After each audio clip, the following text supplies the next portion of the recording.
Prošlog četvrtka u Beogradu je odigrano četvrto kolo Superligi kada su rukometaši Sloge gostovali domaćem Partizanu. U veoma teškoj i neizvesnoj utakmici požeški rukometaši su izgubili ovaj meč rezultatom 28:24. Mi nismo odigrali kako treba, dosta smo se ispromašivali, pokušavali smo cijelu utakmicu da ih stignemo, nismo uspjeli u tome.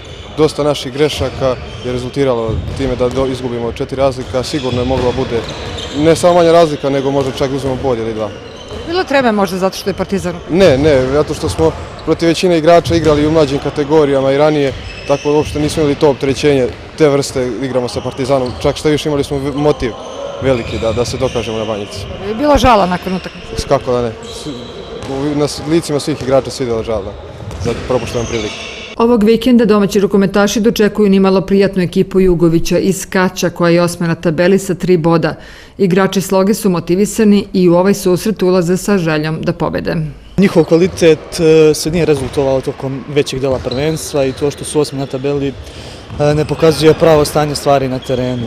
Jugović Kać je ozbiljan protivnik i dugi niz godina ti momci igraju zajedno, imaju fantastičnu školu rukometa i mogu slobodno da kažem da će to biti jedan praznik rukometa u subotu. Po nas verovatno najveća opasnost preti od golmana ekipe Jugovića koji je reprezentativac Srbije. Ako budemo uspjeli njega da rešimo, nadam se našoj odličnoj igri i pobjedi.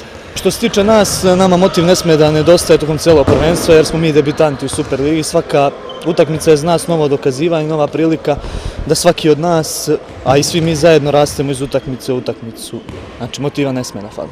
Kao i uvek, podrška publike je i ovoga puta neophodna.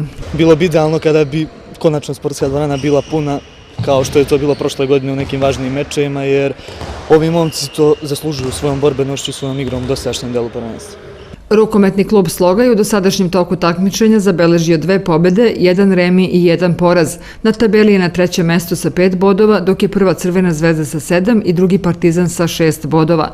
Utakmica sa Jugovićem igra se u subotu 17. oktobra u sportskoj hali u Požegi sa početkom u 19 časova.